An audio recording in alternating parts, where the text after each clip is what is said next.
is time for Coffee on the Coast. Good afternoon and welcome to Coffee on the Coast. I just want to say that you have made a great decision to be watching this episode of Coffee on the Coast because I see joining what us you did today, there.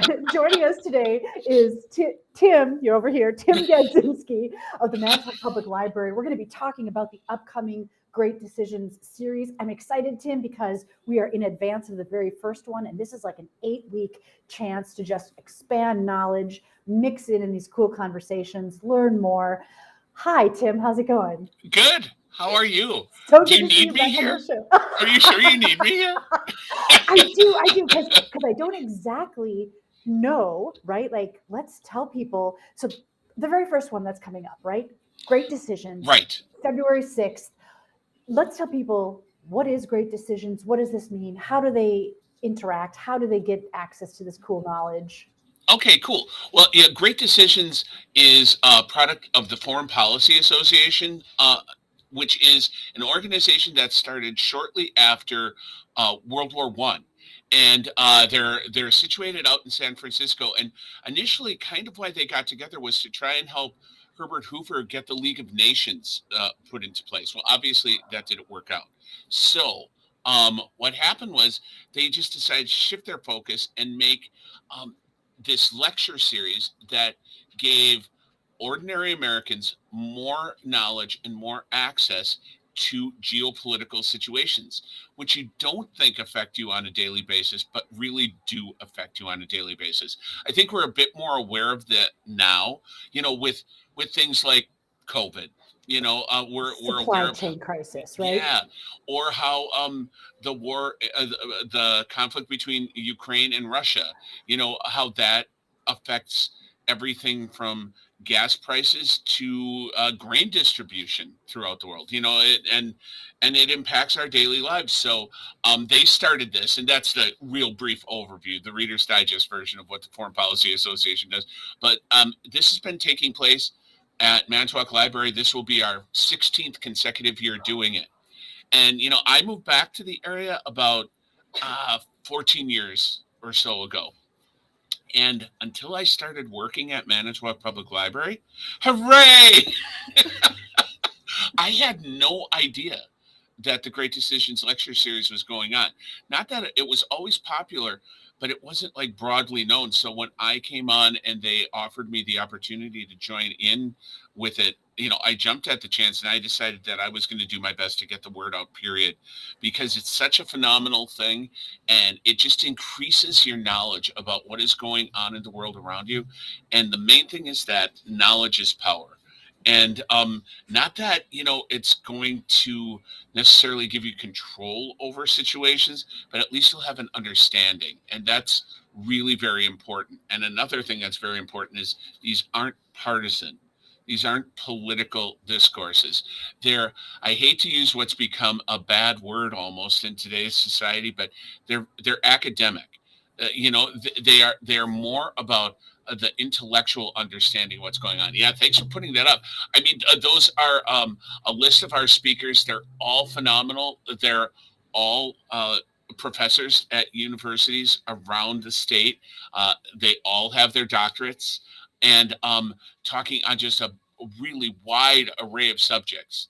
And it's phenomenal how they can take really large concepts and break them down into easily digestible bite-sized pieces. I always feel like I walk away from these lectures knowing more without, sometimes it's kind of, it's like, oh boy, I had no idea things were that tense or that, things were that tenuous or, that things are, different than what they appear. The one that pops to mind is the person who's giving the lecture this year on China and U.S. relations is David Fields. He gave a talk about the Koreas a couple years ago online. It was just an online one. And he was talking about like the West comprehension of what's going on between the Koreas is very inaccurate. And you always hear about the drums of war between the two. And he's like, basically, they're all related. North Koreans it's very akin to the Civil War in the States. Like nobody really wants to see a war happen over there because you'd be going to war with your family.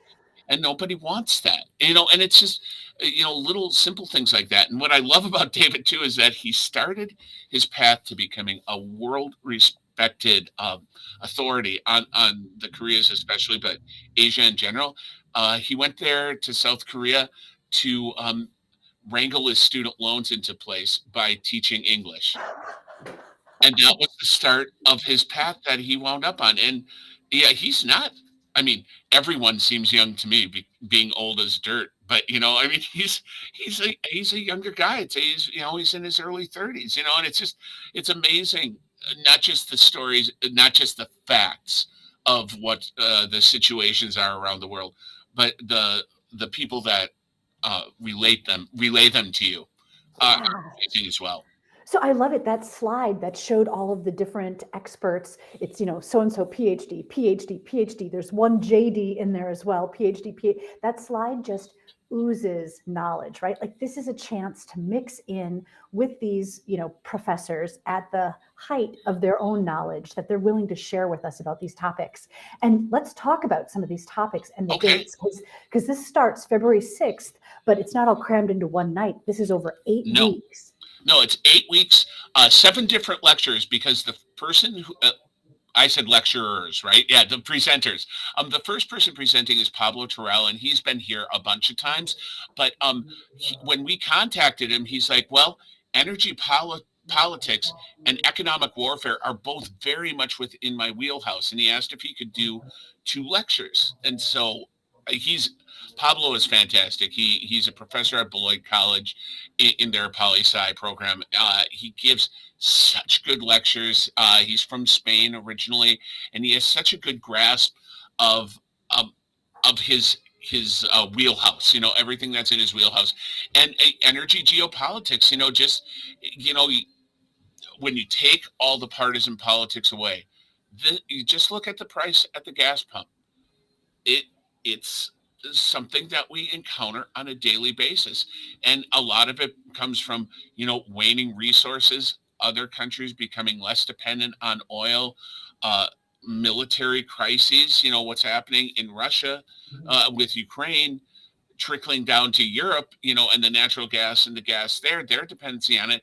Then you involve it's you don't think of it as being it's something that is a global situation that a lot of times we don't realize is part of our daily lives here. And once you strip away all the politics and just look at the facts of the matter about what's going on, it changes your perspective on it. And it also, and not that everyone, I do want to say 2 things just about the lectures in general. One thing, it's such an amazing opportunity for a town our size to have something like this, because really it's like auditing a college level class. When you go to these lectures, you always come away with more knowledge and a different perspective than when you walked in. Yeah. Plus, the thing that I love about it, it doesn't matter where you are on the political spectrum, far to one end, far to the other end, somewhere in the middle. It doesn't matter. If you come to these lectures and you listen and you pay attention to the facts that are being presented, it isn't about right or wrong. It's about what is happening. And the same in the discussions. That's another great thing, is you get to interact with these lecturers. They don't just blurt out their message and then say and shut up their briefcase or backpack or whatever they have and run out the door. They give the lectures for about approximately an hour, and then there's about another 50 minutes for discussion, for questions, comments, back and forth. Even if you're online, just type them into the comments bar. And I'll be at the computer with a microphone ready to interject when I get a chance. But there's also someone in room running around with a microphone, to get the questions of the people in charge. But that's just an overview again. But energy geopolitics is going to be a great way to kick off the series. So you just brought up a really important point, and I want to make sure that viewers understand that there are multiple ways to be engaged with this. You can show up in person, except I think that there is one night that's online Yes. only. Climate Migration, which is Elise Cohen, and she is such a great speaker. She teaches at UWGB, but she also teaches at the Manitowoc campus and the Sheboygan campus. She is she's such a good lecturer, and the name might even be familiar because she is on Wisconsin Public Radio. They bring her in a lot of times to talk about things. Cool.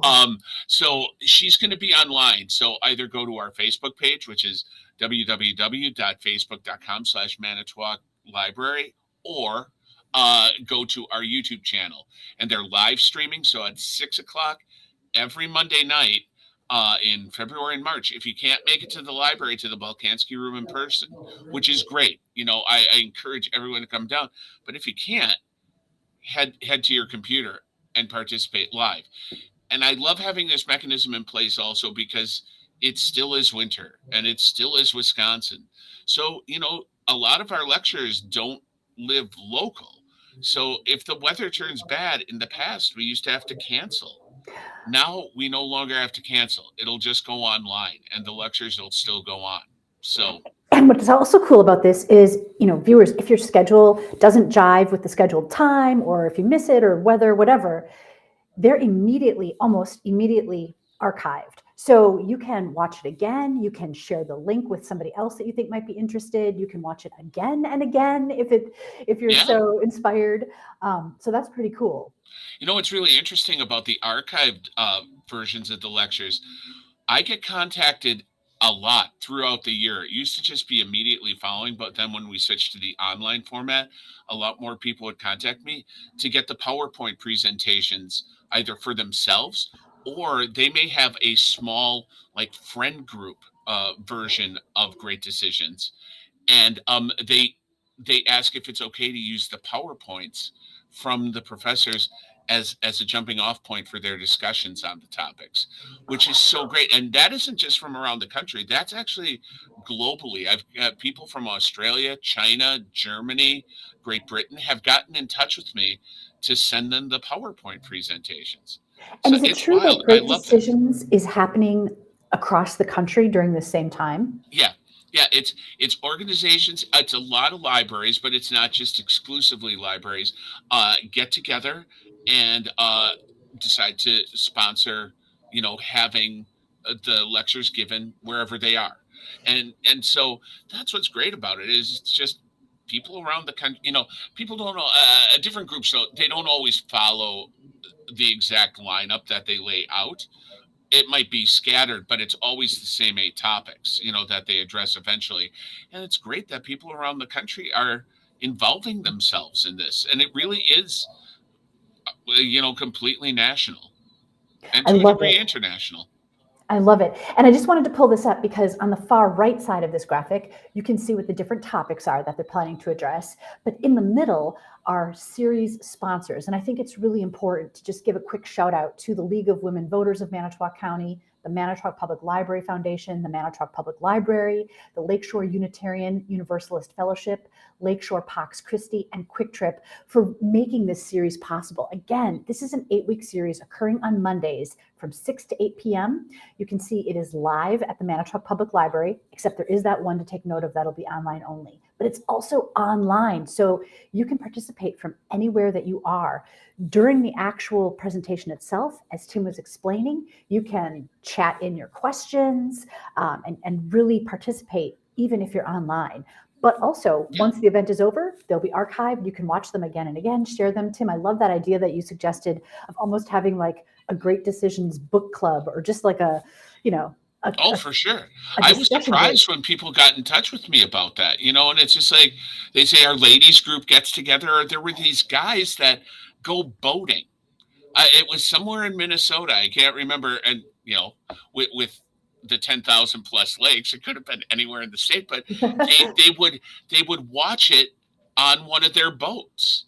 They get together and sail and then get on one of the boats and sail out again and watch Great Decisions and have a discussion about it. And I'm like, that's so great. I mean, it's such a good way to learn just more about what's happening, from it's, and what's great is that it's it doesn't come from a political bias, because so much, it's so hard to find good sources that aren't just based on biased confirmation.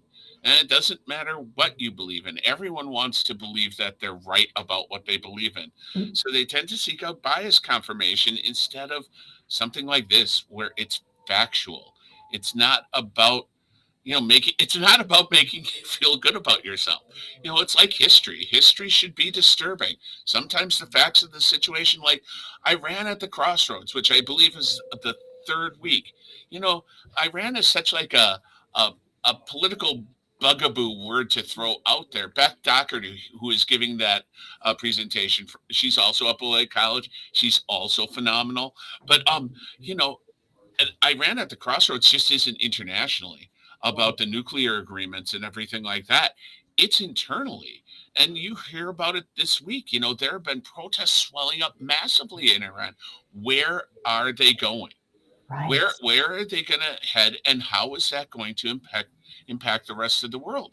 It's like energy geopolitics. Now that we're trying to move away to a degree, because of climate change, or however you want to put it, you just don't want to be dependent. How does that change how we interact politically with other nations and diplomatically with other nations? It's a complete game changer. So why not know about why leaders are making the choices they're making or aren't making? So you're just not kind of like letting it wash over you and kind of like being a pawn, and it's like it empowers you.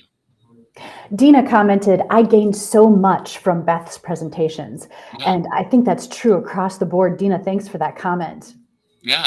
Oh, and Beth, I mean, Beth is this tiny powerhouse, the way she gives her lecture. She's fun size, but yet not her lectures are so powerful, and it's just great. And I like you said, I would say that's true of um all all the presenters. Right, They're this all really whole great. series is a veritable knowledge bomb It that the is. library offers and that we get to participate in, and there's no cost to participate. We can leave smarter, better informed, and this starts next week. So the very first one is Monday, February 6th.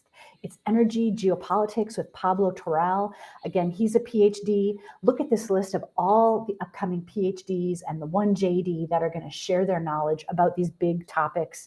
These are topics that are being discussed across the nation concurrently with while this is happening in Manitowoc. It's giving us a broader context and international understanding. What more could you ask? Yeah. Maybe chocolate. Is there chocolate with this? There is no chocolate involved, but you still notice that Quick Trip was involved, so there is coffee involved. Quick Trip is our coffee sponsor, for real. I'm That's not awesome. making it up. Yeah. So if we have both the decaf and the regular. So that is only available in room. If you're following Okay. along at home, You have to make your own I coffee. hate to inform you that we won't be delivering door to door, even though that would be great. But we just don't have that kind of budget or staff to take it. But and Marty Farrell, he's another person who's on there. He has given a presentation all 16 years. He has been here since the first series. So and he's a crowd favorite. People show up for Marty because they know he always gives such a powerhouse lecture, and it you know And it's I great. like how you equated it, Tim, to almost auditing a college level course, right? This Mhm. is the type of conversation, the type of topics that these are, and to sort of mingle in lecture series style. What a cool opportunity. Yeah, and Beth, for example, and Elizabeth Wheat, they'll talk about how they've incorporated things from their classes into the lectures. So it's not like they're giving us a lesser version. They're giving you the lecture that they would present to people that are paying tuition to take in this class. And granted, it's 2 hours. You can't get the whole thorough scope that you would get with a complete college level course, but you're getting like a real condensed version of a college audit, and it's fantastic, and it's free. Like you said, it is 100% free. So it's really a wonderful thing, and hooray. Hey, if somebody is attending in person, Is there any pre-registration that's required? No, Nope. we've gotten Okay. rid of that completely. We did have that last year when we were still having more spacing in the room because of COVID still being a more pressing issue. Now it's back to full capacity. You don't have to register. Just show up before 6 o'clock. I mean, the room tends to fill up. It's one of our best attended programs at the library, which is phenomenal considering it's an 8-week series. And it is, in a lot of ways, it's as social as it is a learning experience. And the Q&A periods, it can get heated. People who aren't on the same page politically, which is great. The only thing is that, we ask that you're respectful and that you're civil and that you listen. And that's it. And even if you come to the lecture and someone asks a question, and even if you get into a little bit of a question or comment back and forth running through the conduit of the presenter, Mhm. you know, you don't have to come away agreeing or being swayed to anyone else's point of view, but at least you'll have a better knowledge of their point of view. So you understand more about why people who don't think the same as you, why they think the way they do and how they come at things, which gives you a better perspective, not just globally, but locally about people that, you don't necessarily see eye to eye with politically. And, I think that's also a great thing. It doesn't encourage divisiveness, it encourages comprehension. And I think that's so important, especially these So days. valuable. Right. Okay. So I do have a follow-up question then. The image that's in this graphic, is this an image of people having a heated discussion? It may have started that way, and look how it escalated. So we No, want to keep it civil. but it can be heated and civil at the same time. We've had that happen, and there's only been one occurrence since I've been in here where I actually had to stop someone, and it's because they went completely off the rails and they were just kind of attacking the speaker on a topic that she wasn't presenting about, and it just didn't make sense. So I had to put an end to that, and but that was, I'm not I'm not terribly afraid to stop something. I'm not going to let something go on just because I'm intimidated. Yeah. I'm If it's not helpful to the broader conversation and what people right. are If there it's to not discuss. bringing anything to the conversation, anything at all, it's not like everything has to be like these super insightful moments or genius revelations or anything. It just has to be on topic. That Yeah. and there's a broad array of topics, so there's a good chance you'll be able to work in whatever you really want to talk about at a different lecture. Just keep it specific to what the topic is for that evening. So cool. Tim, thank you for joining us on Coffee on the Coast to tell us about the Great Decisions series that's coming up. Again, viewers, it starts February 6th, Mondays, 6 to 8 p.m., runs through March 27th. February 6th starts with Energy Geopolitics with PhD Pablo Toral. Here is a quick snapshot of the upcoming throughout the series. You can also find out more information at manitowoclibrary.org, visit the Manitowoc Library's Facebook page, just track down Tim Gadzinski, who you see on this broadcast. Yep. My hair changes frequently, but I'm always at the library. So, and also, that the pamphlet that you put up with all the pictures and the descriptions, you can find that on our webpage in PDF form and just download it and print it yourself, or stop by the library. We have them around at the library as well. But you can, if you don't want to, since it is a little cold, but next week it's supposed to get into the 40s again, which is crazy. Hooray! That always, it never fails. It makes me want a bowl of Lucky Charms instantly. I just want to start gobbling down some cereal. But it is a hooray moment, and I think Great Decisions really is a hooray moment. And I'm not just being a homer for the library. I know in some ways it's impossible to separate myself from being that way, but this is such a great opportunity. And I know there are a couple people at the high school level that are trying to promote it to their classes, and it would be great to have some younger perspective in the room. Oh, asking good to know. questions and There is making no comments. age limit. Right, right. Right. Yeah, I mean, I would say anyone below the middle school level would probably not be into it. It's just, it's not in it's not what they want to talk about. But there is no age limit. I would encourage anyone who has any interest about what's going on in the world, show up, give Nice. give it a try. I would say you'll like it. You will always come away knowing more than when you came into the room. It's knowledge. What's not to love? Tim, Well, it is exactly. always so fun when you join us here on Coffee on the Coast. I I really love it. appreciate it. Thank you for everything that you do, for the energy that you bring to the coolest coast and the Manitowoc Public Library, and just making this a wonderful place. If you really meant that, I feel there'd be a graphic to go along with it. Hooray! You've been No, it's a watching. pleasure. I always love coming on here. It's always a great time. I Thank love it. you. You've been watching Coffee on the Coast. We'll see you next time. Take care. Bye.